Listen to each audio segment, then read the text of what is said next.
क्या ये पॉसिबल है ऐसा स्पेसक्राफ्ट बनाना जो कॉस्मोस की स्पीड लिमिट को ही तोड़ सके? एक मैथमेटिकल फिजिसिस्ट है मिगेल एल्क्यूबियर, जो कि इंस्पायर हुए थे original Star Trek television series से। इन्होंने इस शिप की कैलकुलेशंस की जो थियोरेटिकली स्पीड ऑफ लाइट से भी ज्यादा तेज ट्रेवल कर सकती थी। अगर सक्सेसफुल रही तो ये शिप हमारे सन और दूसरे स्टार सिस्टम के दरमियान का ट्रेवल टाइम हजारों सालों से कट कर सिर्फ 1 साल में कर सकती है, या फिर उससे भी कम। लेकिन 1 मिनट, ये तो साइंस का रूल है कि कोई भी चीज स्पीड ऑफ लाइट से ज्यादा तेज ट्रेवल कर ही नहीं सकती। वेल, ये बात तो सच है, लेकिन इस शिप की खास बात ही यही है कि ये मूव ही नहीं करेगी, बल्कि इस शिप के सराउंडिंग का स्पेस मूव होगा। ये शिप अपने स्पेस टाइम बबल में बंद रहेगी और स्पेस इसको आगे लेकर चलेगा। इस शिप का एडवांस वर्जन 600 ट्रिलियन माइल्स को पलक झपकते ही ट्रेवल कर सकता है। आखिर इतना तेज ट्रेवल करना कैसे पॉसिबल है और ये शिप काम कैसे करेगी, आए देखते हैं। यहाँ पर स्पीड ऑफ लाइट से भी ज्यादा तेज ट्रेवल करने की बात हो रही है। स्पीड ऑफ लाइट अचीव करना कोई मजाक नहीं है। स्पीड ऑफ लाइट 1 सेकंड में, ये बोलते हुए भी मुझे 2 सेकंड लग गए। लाइट 1 सेकंड में पूरी अर्थ का चक्कर लगा सकती है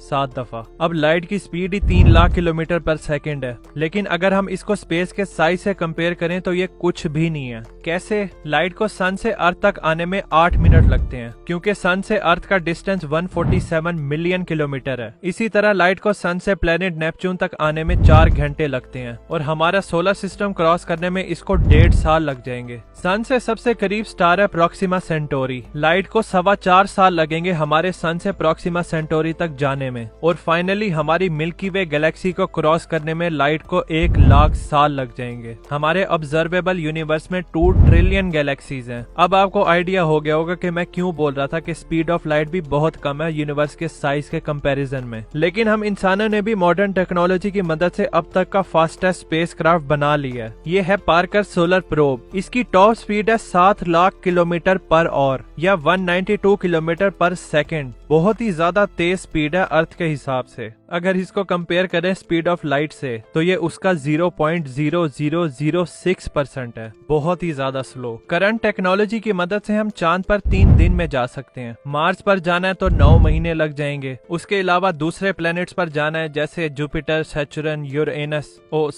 यूरेनस या फिर नेपच्यून पर तो 2, 3 और 5 साल लग जाएंगे। अगर सोलर सिस्टम से ही बाहर जाना है तो 10 साल लग जाएंगे। चलो, ये सब तो इंसान की लाइफ टाइम में पॉसिबल है, लेकिन अगर हमने अपने सबसे करीब स्टार पर जाना है तो हमें वहां तक पहुंचने में 50,000 साल लग जाएंगे। तो अगर हमें इस मैसिव यूनिवर्स में स्पीड ऑफ लाइट से भी ज्यादा तेज ट्रेवल करना है तो कुछ ऐसा करना पड़ेगा जिससे फिजिक्स के लॉ भी वायलेट ना हो और हमारा काम भी हो जाए। इसी चीज को पॉसिबल करने के लिए ये शिप बनाई गई है जिसका नाम है एल्क्यूबेरिक ड्राइव, जो स्पेस में ट्रेवल नहीं करेगी बल्कि स्पेस के साथ ट्रेवल करेगी। इसका कॉन्सेप्ट ये है कि स्पेस में ट्रेवल करने के बजाय क्यों ना हम अपने अराउंड का यूनिवर्स ही मूव करवा कर आगे पहुंच जाएं। आई नो ये बहुत कंफ्यूजिंग है, इसको मैं आपको सिंपल अल्फाज में समझाता हूँ। इमेजिन करो कि आप पानी में हो, एक जगह से दूसरी जगह जाने तो आप स्विम करके जाओगे, जिसमें टाइम भी बहुत लगेगा और एनर्जी भी। दूसरी तरफ आप एक सर्फ बोर्ड पे हो। अब आपका काम है सिर्फ सर्फ बोर्ड पे खड़े रहना। पानी की लहरें आपको खुद एक जगह से दूसरी जगह लेकर जाएंगी, तो इसमें सेम डिस्टेंस पे टाइम भी कम लगा और एनर्जी भी। तो स्विमिंग में आप पानी के अंदर ट्रेवल कर रहे हो और सर्फिंग में आप पानी के साथ ट्रेवल कर रहे हो। अब इस सेम कॉन्सेप्ट को स्पेस में लेकर चलते हैं। अगर आप स्पेस में ट्रेवल कर रहे हो तब तो आप पर यूनिवर्सल स्पीड अप्लाई होगी जो कि स्पीड ऑफ लाइट है। आइंस्टाइन ने भी बोला था कि कोई भी ऑब्जेक्ट स्पीड ऑफ लाइट से तेज ट्रेवल कर ही नहीं सकता, जो मर्जी कर लो। लेकिन अगर आप स्पेस के साथ ट्रेवल कर रहे हो तो आप स्पीड ऑफ लाइट से कई गुना ज्यादा तेज ट्रेवल कर सकते हो, क्योंकि स्पेस भी एक्सपेंड होता जा रहा है जिसका expansion rate speed of light से कई गुना ज्यादा है। तो हम स्पेस के साथ ट्रेवल करके पलक झपकते ही कहीं भी जा सकते हैं। लेकिन अब मसला ये आ जाता है कि सर्फिंग करते हुए लहरें तो नेचुरली बनती हैं, तो हम स्पेस में ऐसी लहरें कहां से लेकर आएंगे जो हमें अपने साथ लेकर जाएं। इसके लिए हमें ये शिप एल्क्यूबेरिक ड्राइव के बारे में समझना पड़ेगा कि ये काम कैसे करती है। इमेजिन करो कि ये स्पेस है और ये हमारी शिप है। हमें अपने आगे का स्पेस कॉन्ट्रैक्ट करना पड़ेगा और पीछे का स्पेस एक्सपेंड करना पड़ेगा, जिसकी वजह से हम स्टेबल बबल में होंगे जिधर हमारी शिप स्पेस में राइड कर सकती है और ये स्पीड ऑफ लाइट से कई गुना तेज ट्रेवल कर सकती है। अब सवाल ये कि हम स्पेस को इस तरह कॉन्ट्रैक्ट कैसे करेंगे और स्पेस एक्सपेंड बेंड या कॉन्ट्रैक्ट हो भी सकता है? बिल्कुल हो सकता है। स्टार्स और प्लेनेट ने भी स्पेस टाइम फैब्रिक को बेंड किया हुआ है अपने मास की वजह से, जिसकी वजह से ग्रेविटी पैदा होती है। यानी जितना भारी ऑब्जेक्ट होगा उतना स्पेस टाइम फैब्रिक बेंड होगा। इस वार्प ड्राइव स्पेसक्राफ्ट के सिर्फ आगे से स्पेस को बेंड करने के लिए जुपिटर जितने मास की जरूरत पड़ेगी, यानी 300 से भी ज्यादा अर्थ का मास। और मजे की बात तो यह है कि ये सबसे आसान पार्ट है इस वार्प ड्राइव का। सबसे मुश्किल काम है इस वार्प ड्राइव के पीछे से स्पेस टाइम फैब्रिक को ऊपर की तरफ कैसे बेंड कर सकते हैं जिससे वेव बन सके। इसको करने के लिए भी हमें जुपिटर जितने मास चाहिए, लेकिन नेगेटिव मास या नेगेटिव एनर्जी। इन्हीं दोनों पॉजिटिव और नेगेटिव मास की वजह से हमारा स्पेसक्राफ्ट एक जगह से दूसरी जगह मूव कर सकता है स्पीड ऑफ लाइट से कई गुना तेज। लेकिन हमारी स्पीड ऑफ लाइट से तेज ट्रेवल करने की अच्छी खबर यहीं खत्म होती है। और बुरी खबर ये है, बहुत ही बुरी, कि नेगेटिव मास जैसी कोई चीज एग्जिस्ट ही नहीं करती हमारे यूनिवर्स में। अगर ऐसी कोई चीज एग्जिस्ट भी करती है तो फिलहाल वो डिस्कवर ही नहीं हुई। आपका वेट कितना होगा? 60, 70 या 80 किलो। लेकिन कभी आपने ये सुना है कि ये बंदा -80 किलो का है? नहीं सुना ना। तो किसी भी चीज का नेगेटिव मास कैसे हो सकता है? लेकिन दो चीजें हैं यूनिवर्स में जिनको अज्यूम किया जा सकता है कि इनका नेगेटिव मास होगा। पहला है डार्क मैटर, जिससे 27% यूनिवर्स बना हुआ है, और दूसरा है डार्क एनर्जी, जिससे 68% यूनिवर्स बना हुआ है। तो टोटल में 95% यूनिवर्स इन दोनों चीजों से बना हुआ है। बाकी 5% black holes, Galaxy, stars, planet वगैरह हैं। तो ना ही हमें डार्क मैटर के बारे में कुछ पता है और ना ही डार्क एनर्जी के बारे में। 95% यूनिवर्स से हम अभी बेखबर हैं। और वैसे भी इन दोनों चीजों की वजह से ही स्पेस ब्लैक है। देखो, अगर किसी चीज का पॉजिटिव मास है जैसे 10 किलो है तो ग्रेविटी उसको अपनी तरफ खींचेगी, और अगर किसी चीज का नेगेटिव मास भी हुआ तो इसका ऑपोजिट ही होगा, ग्रेविटी से वो दूर जाएगी। हमें ये भी पता है कि यूनिवर्स एक्सपेंड हो रहा है हर डायरेक्शन में, तो कोई चीज तो है ना स्पेस में जो दूसरी चीजों को एक्सपेंड कर रही है। साइंटिस्टों के बकौल वो चीज है डार्क एनर्जी। डार्क एनर्जी चीजों को अपने से दूर धकेलती है, और यही वो चीज है जो यूनिवर्स को एक्सपेंड कर रही है। तो मे बी अगर हम डार्क एनर्जी को अच्छी तरह अंडरस्टैंड करें, क्या पता वो नेगेटिव मास के तौर पर काम कर सके और हम एल्क्यूबेरिक ड्राइव को सक्सेसफुल बना सकें। वैसे भी हमारे पास एंडलेस सप्लाई है डार्क एनर्जी की। अब ऐसा भी नहीं है कि डार्क एनर्जी को हम अपने रॉकेट के पीछे पकड़कर लहरें बना लें और स्पेस में लाइट से भी ज्यादा तेज ट्रेवल करें। इस वार्प ड्राइव के कॉन्सेप्ट को अभी पॉलिश होने में डेकेड्स लगेंगे। चलो फर्ज करो हमने वार्प ड्राइव बना ली है। अब आपको उसमें सफर भी तो कराना है कि उस स्पेसक्राफ्ट में आपको कैसे लगेगा। जब आप इस स्पेसक्राफ्ट के अंदर होंगे तो सामने का यूनिवर्स कॉन्ट्रैक्ट हो रहा होगा और आपको हर चीज ब्राइट दिखेगी, लेकिन पीछे वाली साइड पे यूनिवर्स बिल्कुल डार्क नजर आएगा और कुछ भी हमारे व्यू में नहीं होगा, क्योंकि हम स्पीड ऑफ लाइट से भी ज्यादा तेज ट्रेवल कर रहे हैं। तो पीछे की लाइट बहुत स्लो होगी हमारे तक पहुंचने के लिए। अब लाइट नहीं होगी हमारे तक पहुंचने के लिए तो बैक वाला यूनिवर्स हमारा परमानेंटली इनविजिबल रहेगा। तो कुछ इस तरह हमें महसूस होगा इस वार्प ड्राइव में।